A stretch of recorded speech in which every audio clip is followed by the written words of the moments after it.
Hi guys, today's lesson is lesson on square and cubed roots. This is our last lesson for this week and we have one more next week and we will be done. So let's get started.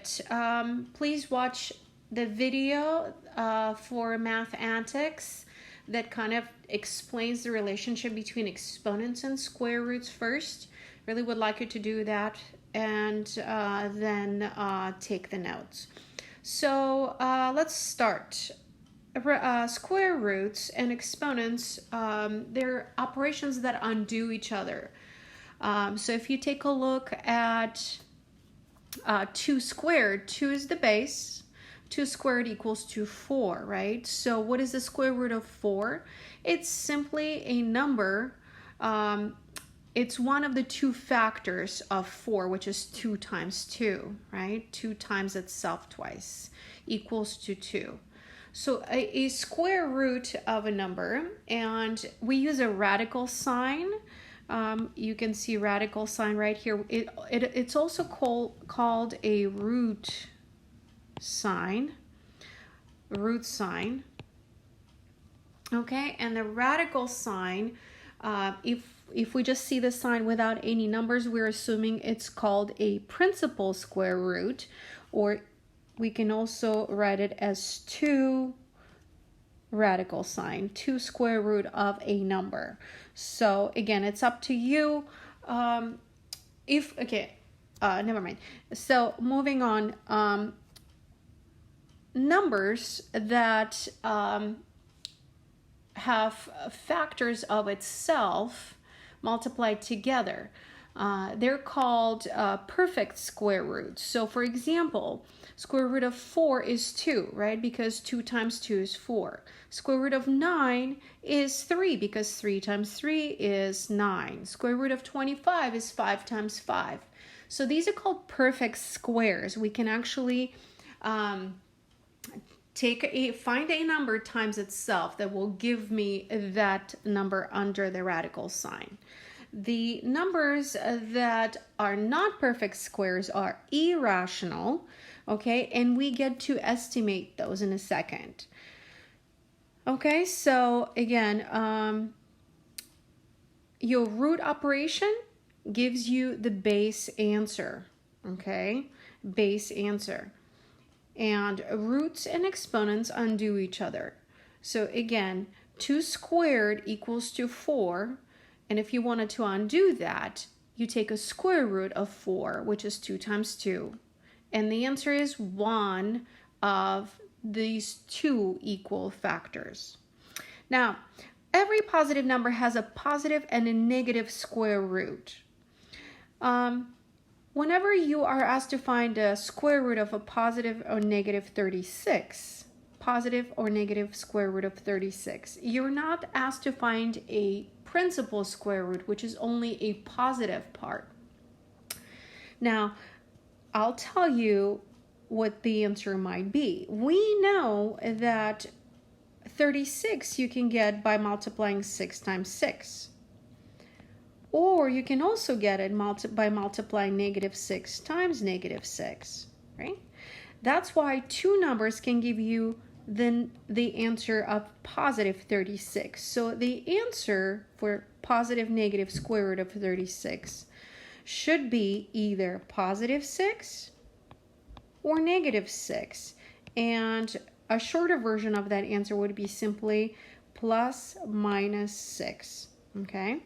So again, you are not asked to find a principal square root, which is only positive answer, okay? You have to find both, so that's why you have to list your answer as positive and negative. Now, in example 1, you asked to find plus minus positive negative square root of 100. Well, we know that square root of 100 is 10, right? Because 10 times 10 is 100. So your answer will be plus or minus, because of this, okay, 10. Same thing for example number 2. The answer will be plus or minus 16. So just to kind of summarize this, I'm going to use blue. square root of 81. When you ask to find a principal root, square root of 81, you know it's going to be 9, right? 9 times 9 is 81.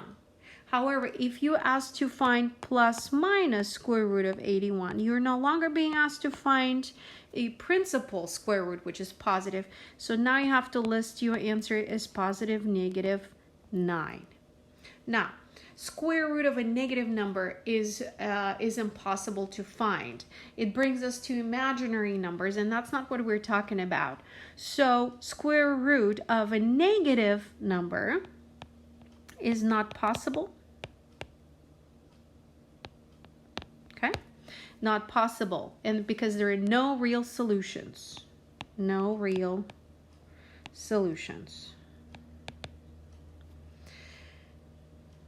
However, moving to cube roots, that's going to be another story. You actually can find a cube root of a negative number. But before that, let's learn how to estimate square roots. So square root of 60, we need to estimate it. And let's pretend we don't have a calculator, right? And you need to know, wow, what is it about? What is it closest to? So notice square root of 60 is not a perfect square. There is no number times itself that will give you 60. So therefore, we have to estimate it. So the first thing to do is to choose a square root it's the closest to, right? So we can see that square root of 49, which is 7 squared, right? And then square root of 64, which is 8 squared. Okay, so now it's between square root of 49 and 64, or between 7 and 8. But the question is, which one is it closest to? So 49 is 11 numbers away from 60, but 64 is only 4 numbers away from 60. So it is closer to square root of 64, or 8. So your answer is going to be about 8, because it's closer to square root of 64. Let's take a look at example number 4. Estimating square root of negative square root of 23. Now notice this is on the outside, so we're going to be dealing with some sort of negative number. And square root of 23 is closer to, let's see, well, it's between square root of 16, which is 4 squared, right? And square root of 25, which is 5 squared. What is it closer to? It is closer to square root of 25. So the answer will be about negative 5. About negative 5. And that's how you estimate a square root without a calculator. Again, it's not, it's kind of, you know, not too close to the actual number, but it's close enough when you don't have a calculator. Let's take a look at cube roots. So the cube root of a number is one of its 3 equal factors. So you're going to ask yourself, what number times itself 3 times? That will give you the number under the radical sign. And notice we also have to use number 3. So that's the number that tells us how many times the base is going to be multiplied all by itself.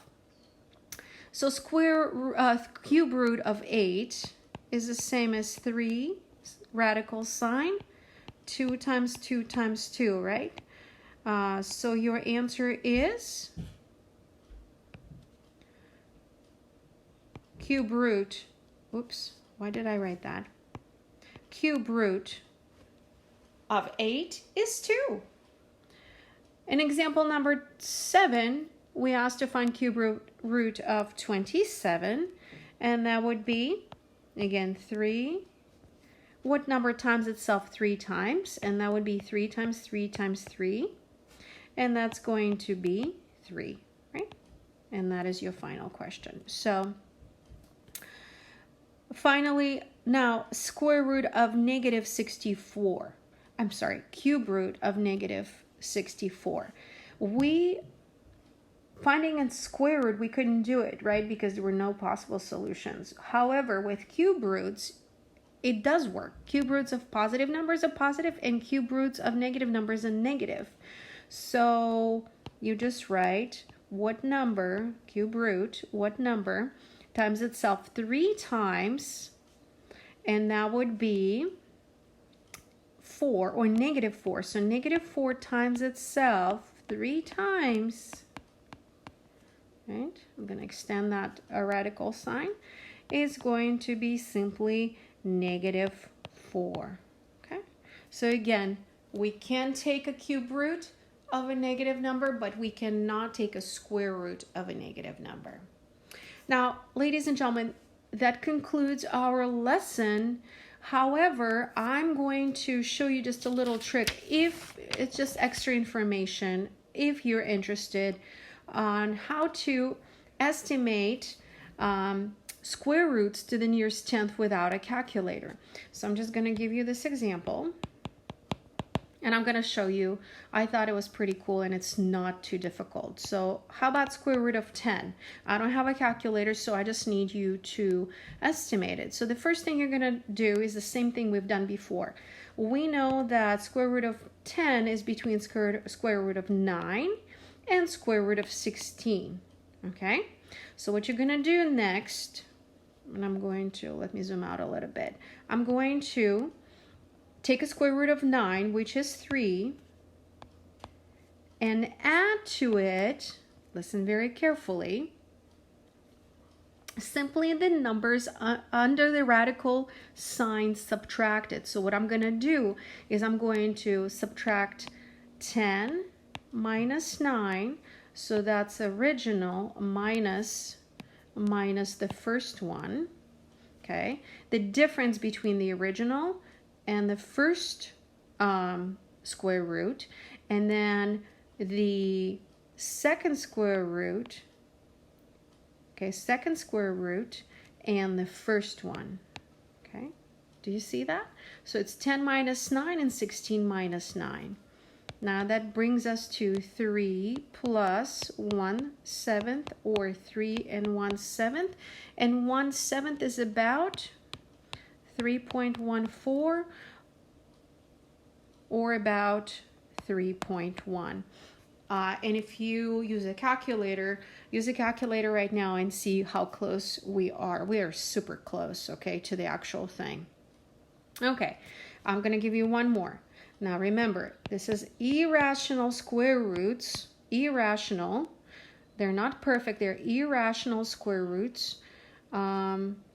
So we are only estimating these, right? We are only estimating these. Square root of 52.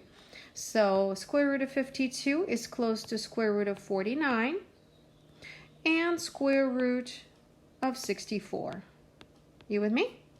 Okay, so then we're going to take a square root of 49, which is 7, and we're going to add, I'm going to do a fraction bar. We're going to subtract original 52 minus 49, and then the second one minus the first one. We're going to subtract square root of 49 from both the original and the second square root. So 64 minus 49, and then gives us 7 and 1/5, or 7.2. Okay, so this is a little trick. I'm hoping you liked it, and if you didn't, then you don't have to worry about it. You're not going to be tested on it. You can just, you need to know how to estimate the basic ones. Okay, so I'll see you in the next lesson. Our last lesson will be next week. Thank you. Have a great day.